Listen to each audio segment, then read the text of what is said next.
If you snore loudly and feel tired after a full night's sleep, you might have sleep apnea, and sleep apnea is a potentially serious disorder in which breathing repeatedly starts and stops. And joining me today to discuss the symptoms, diagnosis, and treatment for sleep apnea, including the value of sleep studies, are neurologist Dr. James Bavis and board-certified sleep medicine specialist Dr. Ketan Deoras, both of whom are with Summa Health.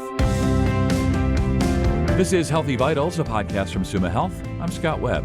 Well, thank you both for joining me today. Really appreciate your time. Dr. Deoras, going to start with you. Let's talk about sleep apnea. What is it exactly, and what are the signs and symptoms? So sleep apnea is a collapse of the upper airway, typically accompanied by partial or complete cessation of breathing. And in sleep apnea, we'll see this happen numerous times per hour throughout the night, often with the oxygen saturation dipping as well. A lot of times the symptoms we'll see the next day include fatigue and sleepiness. Throughout the night, we'll see this with loud snoring, or we'll hear loud snoring. Partners can witness that the patient has stopped breathing completely in sleep. And patients can actually wake up throughout the night feeling like they're choking or gasping. Sometimes they'll wake up with racing heart or palpitations. And typically they can have a feeling of unrefreshing sleep the next morning and even wake up with headaches as well. And Dr. Bavis, what are some of the risk factors for sleep apnea?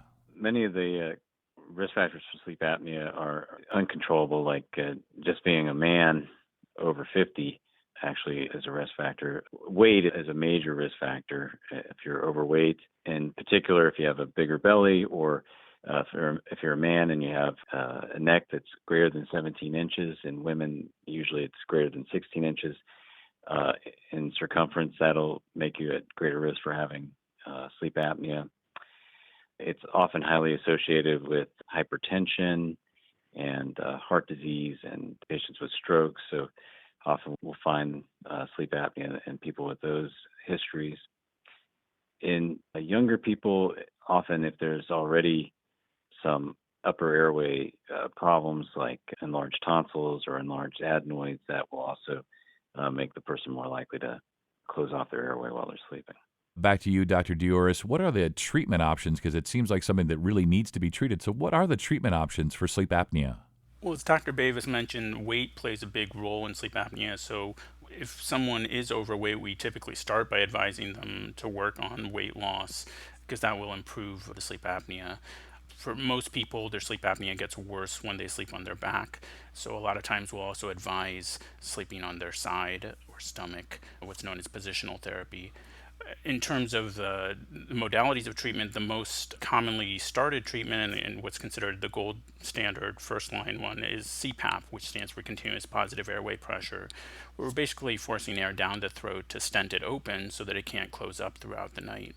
That's usually our first choice, but we also have other options, including a dental device that extends the lower jaw forward for milder cases of sleep apnea. And there have been some newer surgical techniques used for more significant cases of sleep apnea. For example, the Inspire procedure, that's almost like a little pacemaker that works to push the tongue out of the way. That's really interesting. I'm familiar with the CPAP because my mom has one of those, but I didn't realize there were some other treatment modalities as well. So that's good to know. And Dr. Bavis, what are some of the other health issues or complications that sleep apnea can cause? The big ones are high blood pressure, heart failure, heart arrhythmias where the heart doesn't beat correctly, the most famous of which is atrial fibrillation, and stroke. All these are known to be increased in people with obstructive sleep apnea. There are some other conditions that are highly associated with it, such as the weight gain. There may be some association with higher blood sugar levels, and there's increase in headaches, particularly chronic daily headaches and migraines. So there are many other disease conditions that are highly associated with, but when it comes to direct cause, sleep apnea is directly related to the heart diseases that I mentioned and stroke and high blood pressure. And Dr. Bavis, is this something that we diagnose ourselves, or is it usually a partner who alerts us? Most of the time, the bed partner is the person that gets the person to the doctor, but things that you would notice on your own is, as Dr. Deoras already mentioned, non-refreshing sleep, morning headaches. You can look at your sleep schedule and notice that you're sleeping more than 8 hours or hours that would have been plenty for you when you were younger, and you're just not waking up refreshed, especially if you have all those symptoms and you're starting to have to take blood pressure medicines, and then you should definitely be thinking about it, particularly if you're 50 or older.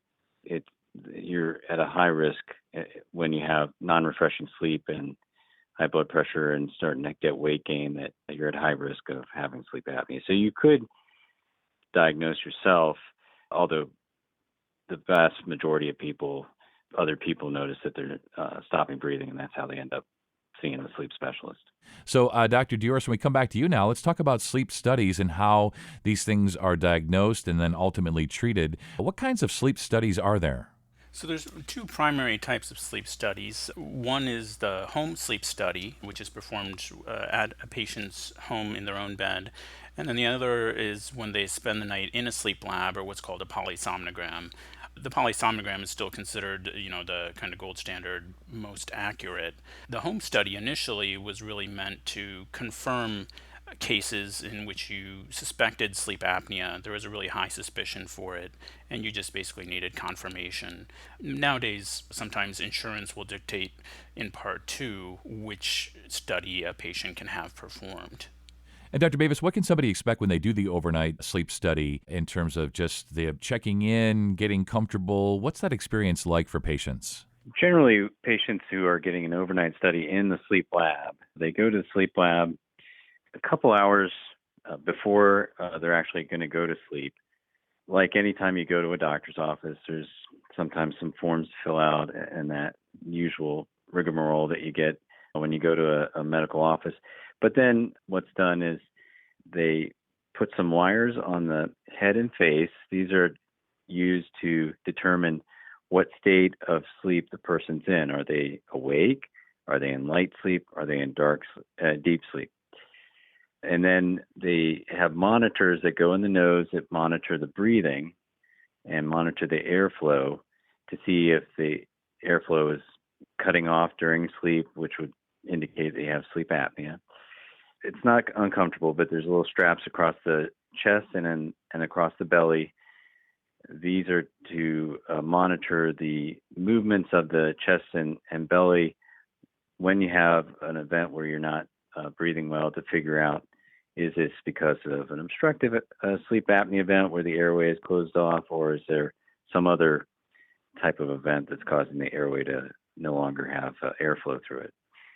And then often, most of the time, there's a little wire on at least one of the legs to monitor for jerking of the limbs during sleep, which often people will have and will be doing at home, aren't necessarily aware that's causing them to wake up during sleep. Now, if the person has a home sleep apnea test, it varies quite a bit between different brands. Usually, there's at least a finger sensor that they put their finger in that monitors the oxygen. And some of the devices, they even monitor breathing using that. Most of the devices, though, have the finger pulse oximeter that's monitoring the oxygen, usually a strap or some other device to monitor the chest wall movements. And sometimes also they'll have the airflow monitors in the nose as well. Each home device has its own instructions, and they are usually pretty easy to follow. And then the next day you take it off and return it. Usually you get very good instructions on how to return it. Yeah, that's pretty cool. I didn't realize you could do sleep studies at home. And I've always wanted to ask, for the overnight stays in the lab, is somebody there watching people the entire time? Yes, there's a video. The sleep tech is in another room. She's not in the room with you. That would be very difficult for me to sleep if the tech was in the same room with me. So that would be awkward, wouldn't right. it? Yeah. So they're watching you on a remote video. They're not closely examining. It's mainly there in case you are doing unusual things during your sleep, sleepwalking, sleep talking, those kind of activities. For the most part, we don't go through the whole video unless there's something specific we're looking for. Now, the home sleep studies, of course, there's nobody watching you. But for the in-lab studies, it's very helpful if somebody's doing unusual things in their sleep and you're trying to figure out what's going on. It's very helpful to have that video when you capture those events, and you can see what state of sleep the person's in and get an idea for why they're doing the unusual behavior, kicking or yelling or whatever they're doing while they're sleeping. Yeah, gotcha. And Dr. Deoras, what kinds of sleep disorders are being evaluated during these studies? Usually, the most common thing we're looking for is definitely sleep apnea. And that, like I said, can be diagnosed both by the home study and the in-lab study. One thing we should know when we're doing the home studies, really ideally those should be done in patients without significant cardiac or pulmonary issues, because those can be monitored much better in the lab if they're spending the night overnight, where they can monitor their EKG. They have the ability to provide oxygen if they're having significant oxygen desaturations as well. But aside from sleep apnea, we also look for parasomnias, which are just basically unusual behaviors in sleep. So like Dr. Bavis mentioned, there's sleepwalking. People can actually act out their dreams, a condition known as REM sleep behavior disorder, and even seizures. So those kinds of things, it's nice to have the video to capture those events. If the sleep physician who's reviewing the study needs to go back and look at it, what happened overnight. One thing I should note that we don't really check, or that's not indicated for a sleep study, is insomnia. So sometimes, I'll get referrals from doctors just saying this patient can't sleep. And then now we're going to try to have them spend the night overnight hooked up with all these sensors, and we get a report back saying your patient didn't sleep all night. And we kind of already knew that if they had insomnia. So if it's just pure insomnia, that's not really an indication to go in for a sleep study. Yeah, that sounds good. And Dr. Bavis, as we get close to wrapping up here, last word to you. Anything else we want to tell people about sleep apnea, sleep studies, anything else we need them to know?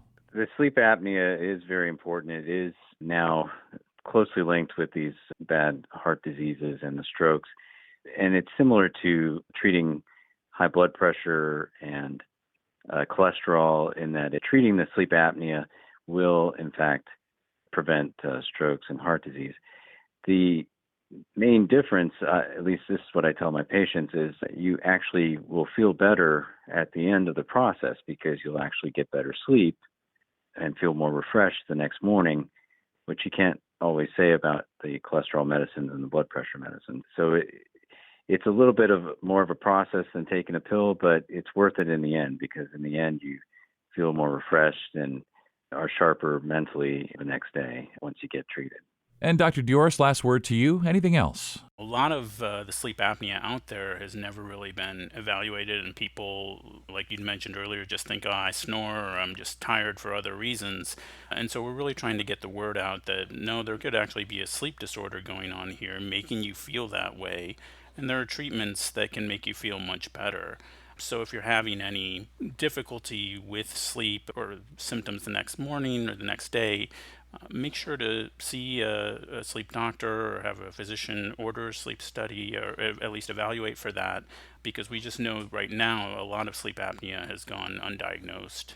Yeah, that's a great way to end, and a great plan. If this is not a one-time thing or a temporary or sporadic thing, if this is something that's happening every night and you're waking up every morning and you're just exhausted even though you slept plenty, there could be something going on, something serious like sleep apnea, and there is treatment. There are modalities available, and we just need people to reach out.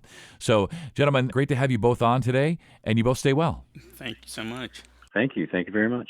For more information on sleep apnea, visit sumahealth.org/sleep. And if you found this podcast helpful and informative, please share it on your social channels and check out the entire podcast library for additional topics of interest. This is Healthy Vitals, a podcast from Suma Health. I'm Scott Webb. Stay well, and we'll talk again next time.